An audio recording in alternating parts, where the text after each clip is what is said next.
اچھا جی، آج ہم سورہ حدیبیہ پڑھیں گے۔ اس سے پہلے ہم کچھ غزوات پڑھ چکے ہیں، سورہ حدیبیہ آج پڑھیں گے۔ یہ سورہ حدیبیہ 6 ہجری کو یہ ہوا تھا۔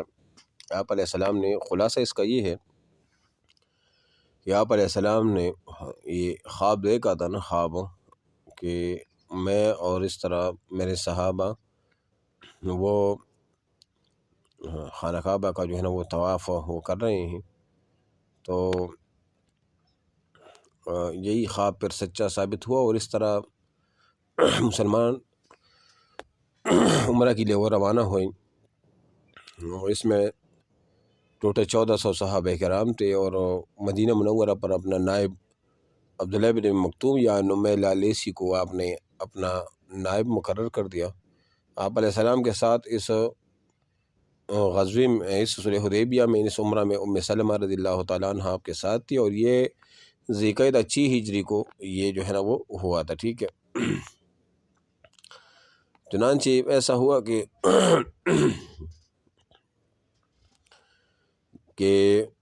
جب آپ علیہ والسلام وہاں حرکت کرنے لگے مکہ مکرمہ کی طرف، تو آپ ساتھ میں وہ اونٹ وغیرہ وہ بھی لے گئے تھے، اور احرام بھی باندھا تھا، ٹھیک ہے۔ لیکن اس وجہ سے قبیلہ خزاع کے ایک جاسوس انہوں نے وہ بھیجا، اور جاسوس کا مطلب یہ تھا کہ وہ دیکھے کہ قریش کی عزائم کی خبر لائے۔ آپ علیہ السلام نے وہ بھیجا، تو اس جاسوس نے آ کر اطلاع دی کہ میں نے کعب بن لؤی یعنی قبیلہ کو اس حالت میں چھوڑ کر آ رہا ہوں کہ انہوں نے آپ صلی اللہ علیہ وسلم سے مقابلہ کرنے کے لیے احابیش یعنی حلیف قبائل نہیں ہوتے جو جن کے ساتھ جو آس پاس قریش کے رہتے تھے، ان کو احابیش وہ کہا جاتا ہے، ٹھیک ہے۔ وہ تو آپ کو روکنے کے لیے جو ہے وہ پیدر پہ ہیں، آپ کو عمرہ کرنے نہیں دیں گے، جنگ کریں گے۔ بہرحال ایسا جب ہوا تو اس کے بعد خالد بن ولید بھی آئے، اور ان کے پاس 200 سواروں کا ایک دستہ تھا، قرآن نعیم میں تیار کھڑے ہیں، ٹھیک ہے۔ تو یہ بہت یعنی کہ مشکل حالت تھی مسلمانوں کے لیے۔ پھر اس کے بعد ایسا ہوا کہ آپ علیہ والسلام کو جب اس چیز کا پتہ چل گیا، تو انہوں نے مختلف جو ہے نا وہ اپنے قاصد وہ بھی تقریباً کی تعداد جو ہے نا وہ 4 ہے،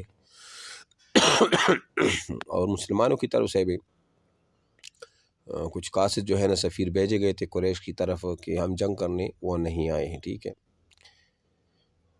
تو اس طرح پھر ہوا کہ قریش کی جو ایلچی تھے نا، جو قاصد تھے، وہ آ گئے تھے،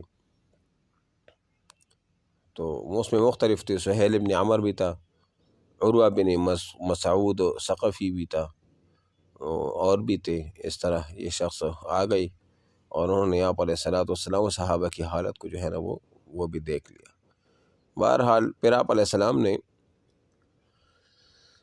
عثمان کی سفارت عثمان کو بھیجا، لیکن عثمان سے پہلے آپ نے ایک اور صحابی کو وہ بھیج دیا کہ وہ جا کے قریش کو بتا دینا کہ ہم جنگ کرنے نہیں آئے اور ہم اس طرح عمرہ کرنے آئے ہیں۔ لیکن ہوا کیا کہ انہوں نے وہ جو پہلا صحابی تھا نا، ان کی اونٹنی کو زخمی کر دیا، اور وہ بھاگ کر آپ علیہ السلام کے پاس تو آ گئے۔ پھر آپ علیہ السلام نے وہ عمر فاروق کو بتایا کہ آپ جائے، لیکن عمر فاروق بھی نہیں گئے، اور پھر اس کا عثمان غنی کو بھیجا کہ جا کے ان کو بتا دے۔ عثمان غنی جب قریش کے پاس چلے گئے تو انہوں نے کہا کہ آپ خود عمرہ کریں، نبی علیہ والسلام کو ہم عمرہ کرنے نہیں دیں گے، ٹھیک ہے۔ تو انہوں نے کہا کہ نہیں، میں بھی نہیں کر سکتا۔ چنانچہ وہ اسی وجہ سے ان کو روکے رکھا انہوں نے۔ ادھر یہ افواہ اڑا دی گئی کہ عثمان جو ہے نا وہ شہید ہو چکے ہیں۔ تو جب شہید ہو چکے ہیں تو مسلمانوں کو جب پتہ چلا، تو آپ علیہ السلام نے اور اس صحابہ نے موت پر بیعت کری کہ اب تو ہم عثمان کا بدلہ لیں گے۔ تو صحابہ میں سب سے پہلے یہ نوٹ کر لے کہ جس صحابی نے آپ علیہ السلام کے ہاتھ پر بیعت کی، اس کا نام تھا ابو سنان اسدی، اس نے بیعت کیا تھا آپ علیہ السلام کی، ٹھیک ہے، جہاد پر عثمان کا بدلہ لینے کی خاطر۔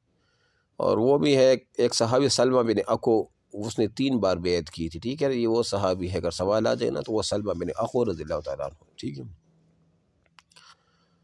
اس وجہ سے بہت سے صحابہ نے وہ بیعت کیا جس کو قرآن میں ذکر بھی ہے کہ لقد رضی اللہ عن المؤمنین اذ یبایعونک تحت الشجرہ، ٹھیک ہے، اس میں یہ پوری کی پوری حالت وہ ہے، ٹھیک ہے۔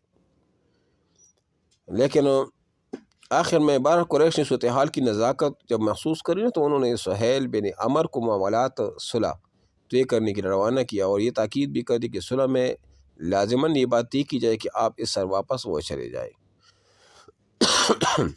بہرحال سہیل ابن عمر جب آ گئے، انہیں صحابہ کو بھی دیکھا، ساروں کو دیکھا، بہرحال ایک معاہدہ وہ طے ہوا، اور معاہدہ میں کچھ اہم جو ہے نا وہ چیزیں تھی۔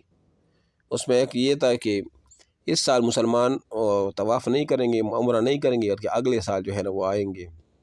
دوسرا شک یہ تھا کہ 10 سال تک فریقین جنگ بندی کریں گے، اس میں ایک دوسرے کے ساتھ جنگ نہیں کریں گے۔ تیسرا شرط یہ تھا کہ جو آپ علیہ السلام کے عہد و پیمان میں داخل ہونا چاہیے نا وہ داخل ہو سکے گا، اور جو قریش کے عہد و پیمان میں داخل ہو جائے وہ ان سے معاہدہ کر لے۔ اور چوتھی شرط یہ تھی کہ قریش کا جو آدمی آپ اپنے سرپرست کی اجازت کے بغیر یعنی با کر محمد صلی اللہ علیہ وسلم کے پاس جائے گا تو وہ اسے واپس کرے گا، اور جو آپ علیہ السلام سے جو شخص با کر ہمیں ملے گا نا تو اس کی کوئی پابندی نہیں ہوگی۔ بہرحال یہ شرط منظور کی گئی۔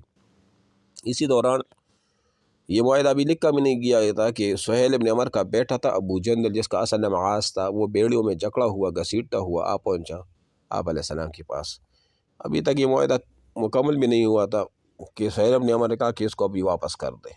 آپ علیہ السلام صاحب نے کہا کہ ابھی تو معاہدہ ہم نے کمپلیٹ بھی نہیں کیا۔ انہوں نے کہا نہیں، اس کو واپس کر دیں۔ صحابہ بھی نہ مانے، لیکن آپ علیہ السلام نے مجبوراً وہ کیا کر دیا، اس کو واپس وہ کر دیا۔ ان کو کہا کہ آپ بس صبر سے کام لیں، اور انشاءاللہ اس میں آپ کی بہتری ہوگی، ٹھیک ہے۔ اس طرح ایک عورت بھی تھی نا، وہ بھی کافر و مشرکین کی طرف سے وہ آ گئی، اور جب وہ آ گئی تو ان کو بھی واپس کرنے کا انہوں نے مطالبہ کیا، لیکن آپ علیہ السلام نے فرمایا کہ عورتوں کا ذکر معاہدہ میں ہے ہی نہیں، لہٰذا عورت ہم کو واپس وہ نہیں کر سکتے، ٹھیک ہے۔ اس عورت کا نام غالباً کلثوم تھا، وہ عورت واپس نہیں کی گئی، ٹھیک ہے۔ بس بہرحال یہ صلح حدیبیہ تھا۔ اس کے اگلے سال پھر آپ علیہ السلام نے جو ہے نا وہ عمرہ بھی وہ کیا تھا، ٹھیک ہے۔ تو یہ پورا کا پورا خلاصہ جو ہے نا وہ میں نے آپ کو وہ حل کر دیا۔ اس کے بعد آپ علیہ السلام اٹھ کھڑے ہوئے اور صحابہ کا کہ بس ابھی سر منڈواؤ اور احرام کھول دو۔ کوئی تیار نہیں تھا کہ یہ کیسے ہو سکتا، ہم احرام باندھ کے آئے ہوں، ابھی ہم اس طرح جائیں گے، نہیں مان رہا تھے صحابہ۔ تو آپ علیہ السلام ام سلمہ رضی اللہ عنہ کے پاس گئے کہ کیا کیا جائے۔ انہوں نے کہا کہ اے اللہ کہ آپ خود سر منڈوائے اور احرام کھول لینا، تو کوئی کچھ نہیں کہا، یہ خود بخود یہ سارے کے سارے احرام وہ کھول دیں گے، ٹھیک ہے۔ بہرحال انہوں نے احرام کھول دیا اور باقی صحابہ نے بھی احرام پھر وہ کھول دیا، ٹھیک ہے۔ تو اسی وجہ سے پھر یہ واپس وہ اگلے سال پھر یہ عمرہ کے لیے بھی وہ گئے تھے، ٹھیک ہے۔